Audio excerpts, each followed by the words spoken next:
연말이 되면 시상식 같은 걸 방송에서 많이 합니다. 상을 받는 사람들은 화려한 무대 위로 올라가서 조명을 받죠. 상과 꽃다발도 받고 수상소감을 말합니다. 크리스천이면 이렇게 말할 거예요. 모든 영광을 하나님께 돌립니다. 영광이라는 말을 사용합니다. 영광이 뭐죠? 어떤 일에 대해서, 잘한 일에 대해서 칭찬과 박수를 받는 것, 높임을 받는 것. 그가 한 일을 기리고 그의 명예를 높여주고 합당한 권위를 주는 것. 그것을 영광을 받았다라고 말합니다. 오늘 말씀을 보니까 말씀이 육신이 되어 우리 가운데 거하심에 우리가 그의 영광을 보니 아버지의 독생자의 영광이라. 예수님을 통하여서 그 하나님의 영광을 보았습니다. 예수님을 통해서 나타난 영광은 정확히 아버지의 독생자의 영광입니다. 간단하게 말하면 이 하나님의 영광이 나타났다는 겁니다. 사람이 상을 받고 영광을 받으면 그 사람이 이제 그만큼 높아지는 겁니다. 원래는 그렇지 않았는데 그 영광을 받고 나면 그의 명예도 권위도 이제 높아지게 되죠. 그런데 하나님의 영광이다 그러면 하나님은 원래 높으신 분이세요. 더 높아질 수 없을 만큼 가장 높으신 분이 우리 하나님이십니다. 그러므로 우리가 하나님께 영광을 돌린다면 하나님이 그걸 받고 더 높아지시는 건 아니죠. 네, 마땅히 하나님이 받으셔야 될 영광을 우리의 찬양을 통해, 예배를 통해 받으시는 겁니다.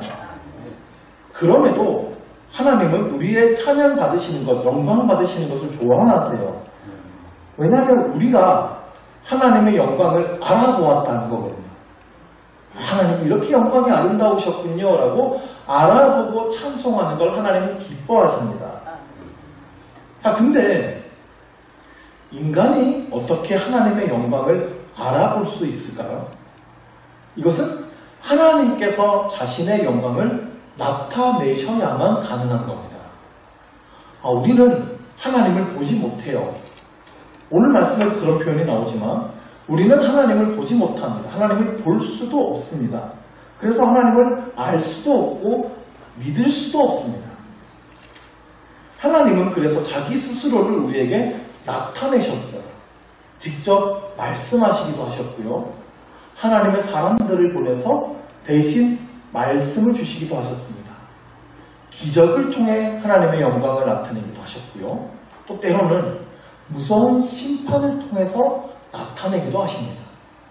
하나님의 위엄, 하나님의 권능, 하나님의 사랑, 하나님의 이러한 속성들이 나타나는 것을 하나님의 영광이 나타났다 이렇게 표현합니다. 우리 인류 역사에서 우리 인간에게 자신의 영광을 나타내신 것 중에 가장 하이라이트, 가장 중요한 사건은 바로 오늘 본문이 설명하고 있는 바로 그 사건. 말씀이 육신이 되어 우리 가운데 거하심으로 아버지의 독생자의 영광을 나타내신 사건입니다. 오늘 이 요한복음 1장 14절의 말씀은 요한복음 전체를 요약하고 있다고 해도 과언이 아니에요. 그만큼 중요한 말씀입니다. 짧은 한 구절이지만 너무나 깊고 놀라운 진리들을 담고 있어서 오늘 이 말씀을 어떻게 설명해야 될지, 어떻게 잘 설명을 드릴 수 있을지 이게 참 막막한 심정으로 준비하면서 올라왔습니다. 이게 그만큼 참 너무 놀라운 말씀이라 저의 말로 다 설명이 될지 모르겠습니다. 먼저 말씀이 육신이 되어 라는 말로 시작합니다. 이 말씀부터 정말 놀라워요. 딱 8글자인데 이 말씀의 의미에 대해서만 한참 묵상해야 됐어요. 말씀이란 로고스, 세상을 지으시고 다스리시는 그 하나님이라는 의미였죠. 하나님은 그 말씀을 통하여서 세상을 만드셨고 지으셨고 다스리십니다. 근데 그 하나님이 육신이 되셨어요. 말씀이 사람이 되어 혹은 사람의 몸을 입었다라고 해도 될 텐데 육신이라는 단어를 썼어요. 그럼 사람이라는 단어를 쓴 거하고 육신이라는 단어를 쓴 건 굉장히 다릅니다. 육신은 사람의 살, 우리 몸을 뜻하는 단어지만 단순히 그것만을 의미하는 게 아닙니다. 더 깊은 의미가 있어요. 우리가 지난 주일 오후 시간에 배웠지만 성경에서 육신, 육체라고 하면 부정적인 의미였어요. 죄로 인해 타락한 우리의 몸, 그 육신입니다. 그로 인해 죽을 수밖에 없는 인간의 상태를 말합니다. 죄로 인해 저주를 받아서 사망 가운데 있는 인간의 상태. 그로 인해 타락하고 연약한 이 인간을 나타내는 말이 바로 육신이에요.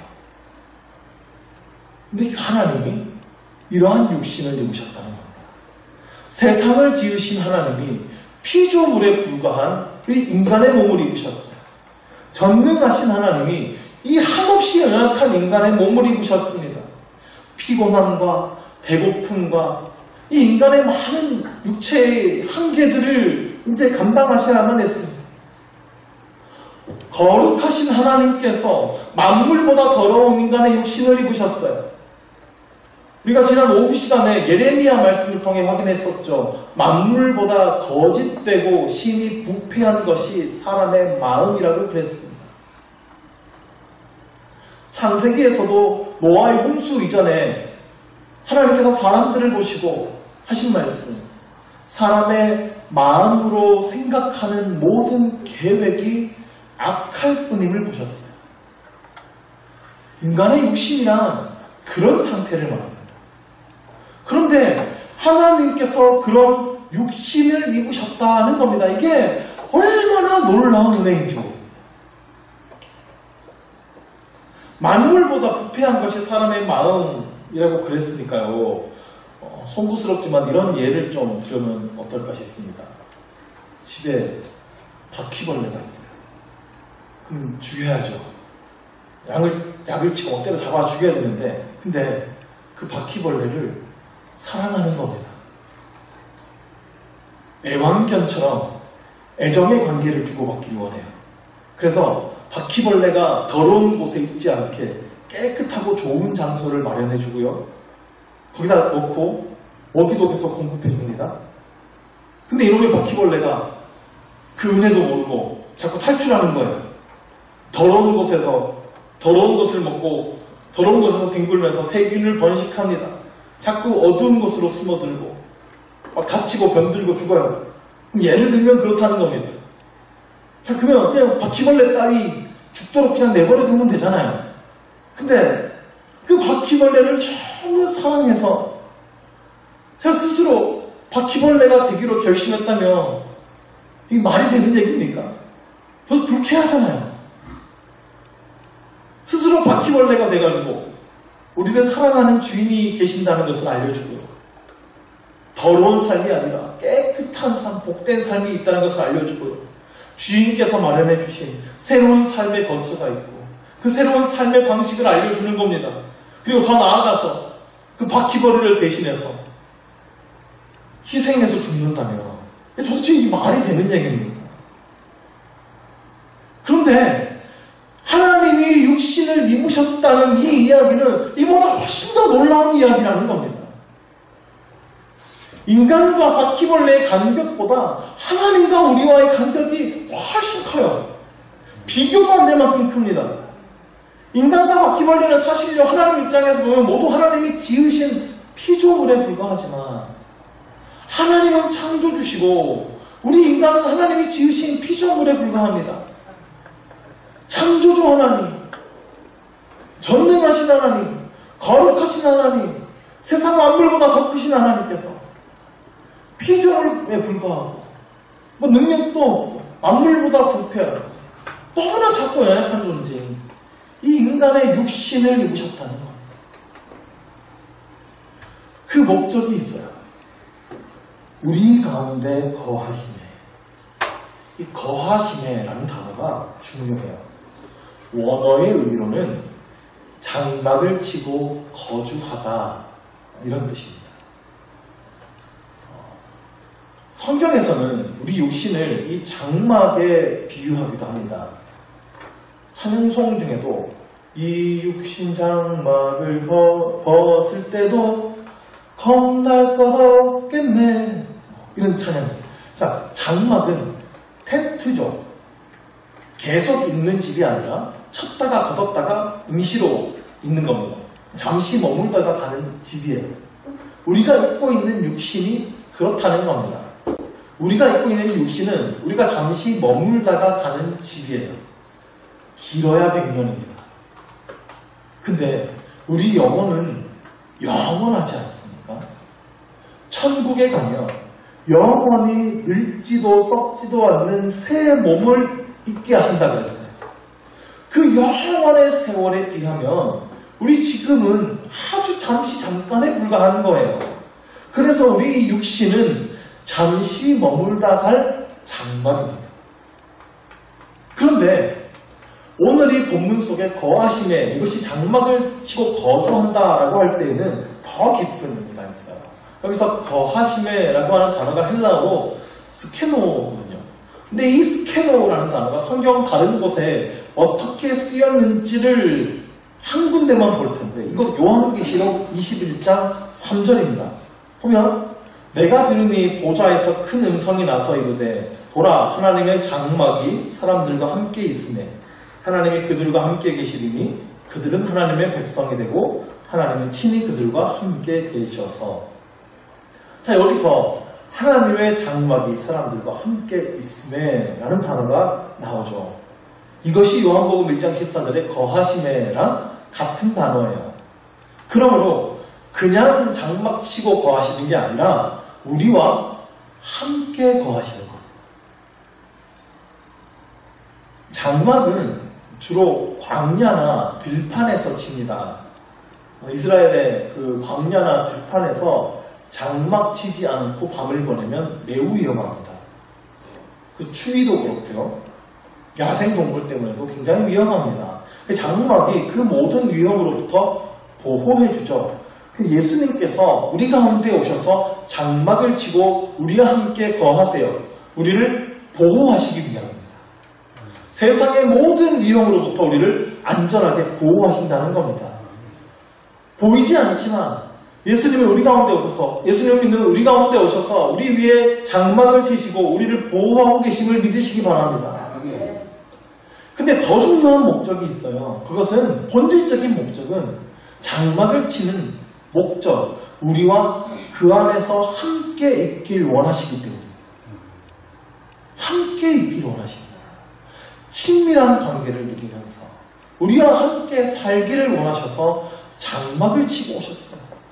이 계시록 말씀에도 하나님이 그들과 함께 계시리니 그들은 하나님의 백성이 되고 하나님은 친히 그들과 함께 계셔서 계속 함께 계신다는 표현이 반복됩니다. 우리가 하나님의 보호하심과 다스림을 받는 하나님의 백성이 되어서 하나님과 계속 우리가 함께 있기를 원하신다는 거예요. 그래서 하나님은 이 땅에 장막을 치고 우리 가운데 오셨어요. 하나님은 여러분들과 함께 살기를 원하십니다. 지난 주일에 말씀드린 것처럼 하나님은 우리의 집 문 밖에서 문을 두드리고 계십니다. 우리 안에 들어와서 함께 먹고 마시기를 원하십니다. 우리와 친밀한 교제 나누기를 원하신다는 겁니다. 에덴 동산에서 사람은 하나님과 친밀한 관계를 누렸습니다. 하나님과 함께 동산을 거니면서 교제를 나눴죠. 근데 죄로 인해서 그 관계가 깨져버렸습니다. 하나님은 거룩하신 분이시기 때문에 죄와 함께 있을 수가 없으세요. 그래서 우리와 함께 있기 위해서 우리의 죄의 문제를 해결하신 겁니다. 예수님은 십자가를 통하여서 우리의 모든 죄악을 깨끗이 씻어주셨습니다. 예수님의 십자가와 부활 이후에 드디어 성령님께서 우리 안에 함께 거하시게 되었습니다. 우리 안에 계신 성령 하나님은 그렇게 우리 안에 들어오셔서 우리와 함께 거하시면서 우리와 함께 교제하며 함께 살아가고 함께 동행하길 원하신다는 거예요. 우리와 함께 거하는 이 날을 위해서 예수님께서 육신을 입고 오셨다는 것입니다. 우리가 그의 영광을 보니, 여기서 보니라는 단어도 굉장히 중요한데요. 오늘 이 14절 말씀만 풀어도 시간이 꽤 걸립니다. 최대한 간략하게 설명해 드리려고 하는데, 보니, 본다라고 하는 것은 단순히 눈으로 보는 것만을 뜻하지 않습니다. 여기서 쓰인 본이라는 단어가 영적으로 보는 것, 믿음의 눈으로 보는 것을 말해요. 하나님이 육신을 입고 이 땅에 오셨는데 사람들이 알아보지 못하죠. 그 예수님을 알아보지 못합니다. 오직 믿음의 눈으로 바라본 사람들만이 예수님의 그 영광을 알아보았습니다. 자, 저희 집에 대통령이 찾아올 거라고 누가 얘기해 줬어요. 에이, 대통령이 우리 집에 왜 와? 난 안 믿었어요. 그러고 있는데 누가 우리 집에 초인종을 누릅니다. 누구세요? 저 대통령입니다. 이 거짓말 하지 마세요. 그럼 끝이죠. 근데 정말 우리 집에 대통령이 온다는 사실을 믿었어요. 그래서 대통령이 오면 대통령이 어떻게 생겼는지, 얼굴은 알아야 돼요. 그 이름은 뭔지, 그 사람이 어떤 사람인지 찾아보는 거예요. 근데 누가 초인종을 눌러요. 화면으로 봤더니 진짜 대통령인 거예요. 대통령이 온다는 걸 믿었고 그분에 대해서 찾아보았고, 그래서 정말 그분이 왔을 때 알아보았어요. 이게 본다라는 단어의 뜻입니다. 하나님이 메시아를 보내신다라는 사실을 믿고 기다린 사람들이 있었습니다. 예수님 당시에. 그래서 그분이 어떤 분이실지 성경을 통해서 자세히 공부했습니다. 그런 사람들이 예수님이 오셨을 때에 예수님을 알아봅니다. 예수님이 아기의 모습일 때도 알아본 사람들, 안나 선지자, 뭐 이런 사람들이 그런 사람들이에요. 성경에 대해서는 잘 알지 못하더라고 이 세상에 오실 구원자를 간절히 기다리는 사람들이 있어요. 적어도 나의 삶을 구원하실 분을 간절히 찾은 사람들이 있어요. 그들이 예수님을 알아봅니다. 그들은 그 예수님을 통하여서 그 아버지의 독생자의 영광을 보았습니다. 아버지의 독생자의 영광이요 라고 말하는데, 독생자가 뭡니까? 하나뿐인 아들을 뜻하는 말이죠. 근데 여기에도 더 깊은 의미가 있어요. 독생자라는 단어 속에는 특별한 관계에 있는 이라는 뜻입니다. 그러니까 하나님과의 아주 친밀한 관계에 있는 아들이라는 거예요. 하나뿐인 아들인데 왼수 같을 수도 있잖아요. 자, 근데 하나님과 예수님은 아주 친밀한 관계에 있었다는 뜻입니다. 하나님과 예수님은 한 분이기 때문이죠. 하나이기 때문입니다. 이 관계를 더욱 자세히 풀이한 구절이 18절 말씀이에요. 본래 하나님을 본 사람이 없으되 아버지 품속에 있는 독생하신 하나님이 나타내셨느니라. 아버지 품속에 있는 독생하신 하나님이라는 표현이 나오죠. 품속에 안겨있다는 것은 가장 친밀한 관계, 하나된 관계를 나타내는 겁니다. 예수님께 나타난 그 하나님의 영광은 그런 성격이라는 거예요. 이 하나님의 영광이 우리에게서 나타날 때가 있는데, 하나님의 은혜를 충만하게 받으면 우리 안에서 나타나는, 우리 얼굴에서 나타나는 하나님의 영광이 있을 수 있고요. 네. 모세의 얼굴에서 빛이 난 것처럼 하나님은 오랫동안 가까이에서 나타난 영광. 근데 이런 게 아니라 예수님께 나타난 영광은 완전히 하나님과 하나이기 때문에 나타나는 영광. 즉 하나님 자신이기 때문에 나타나는 영광이 예수님께 있었다는 뜻입니다. 그리고 마지막으로 그 안에는 은혜와 진리가 충만하더라. 이 은혜와 진리가 충만했다라는 뜻이 무슨 뜻인지는 17절에 더 자세히 나옵니다. 율법은 모세로 말미암아 주어진 것이요 은혜와 진리는 예수 그리스도로 말미암아 온 것이라. 이 은혜와 진리를 모세의 율법하고 비교하죠. 모세의 율법은 하라, 하지 마라 615가지의 계명으로 되어 있어요. 이 율법을 다 지키면 복을 받습니다. 지키지 못하면 벌을 받습니다. 근데 율법은 그 중에서 단 하나라도 못 지키면 못 지킨 겁니다. 일평생 그 모든 율법을 다 지켜야 이 율법을 온전히 지키게 됩니다. 일평생 살면서 하나만 어겼어도 율법을 못 지킨 겁니다. 이것이 거룩하고 의로우신 하나님의 기준이에요. 그래서 이 율법을 지킨 사람이 단 한 사람도 없습니다. 율법으로는 의롭다함을 얻을 사람이 단 한 사람도 없는 거예요. 율법으로는 구원을 받을 가능성이 없다는 겁니다.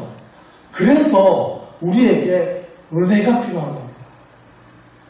은혜라고 하는 단어는 정확히 하나님의 일방적이고 신실하신 사랑입니다. 우리의 어떠함과 상관없이 우리에게 찾아오신 사랑이에요. 우리는 신실하지 못할지라도 우리에게 신실하게 베풀어 주시는 하나님의 사랑입니다. 그 십자가의 사랑으로 우리에게 구원이 베풀어졌습니다. 그 사랑의 힘으로 예수님께서 우리의 죄를 대신 지시고 십자가를 주셨습니다. 우리 모든 죄를 용서하셨고 하나님의 자녀가 되게 하신 거예요. 이 진리를 믿으면 구원을 받습니다. 16절을 보니까 우리가 다 그의 충만한 데서 받으니 은혜 위에 은혜로라. 우리를 향한 하나님의 은혜, 하나님의 사랑이 충만합니다. 부족함이 없습니다. 은혜 위에 계속해서 은혜가 부어집니다. 날마다 새로운 은혜가 부어집니다. 더 깊고 큰 주님의 사랑을 깨닫게 되는 것입니다. 우리 가운데 베풀어진 이 하나님의 사랑이 날이 갈수록 깊이 깨달아지기를 간절히 원합니다. 나 같은 인간을 구원하시기 위해서 육신을 입으신 그 예수님의 놀라운 사랑, 나와 항상 함께하기를 원하시는 그 나를 향한 하나님의 그 마음, 간절한 마음, 애타는 마음, 우리 믿음의 눈을 더욱 크게 뜨고 하나님의 그 위대하신가 아름다우심을 보기를 원합니다. 하나님의 은혜와 진리가 날로 더욱 크게 우리 위에 충만하게 부어지게 되기를 주의 이름으로 간절히 축원합니다. 우리 함께 말씀을 기억하시면서 통성으로 기도하기 원하는데요. 먼저 기도하실 때에 하나님, 내가 정말 이 은혜를 더 깊이 알기를 원합니다. 하나님의 크신 은혜가 나의 위에 더욱더 크게 덮여지게 하여 주시고 깨달아 알게 하여 주시고 이 믿음 위에 굳게 서게 하여 주옵소서. 하나님의 크신 영광을 내가 정말 믿음의 눈으로 바라보게 하여 주시고 우리도 그 빛을 증거하는 자가 되게 하여 주옵소서.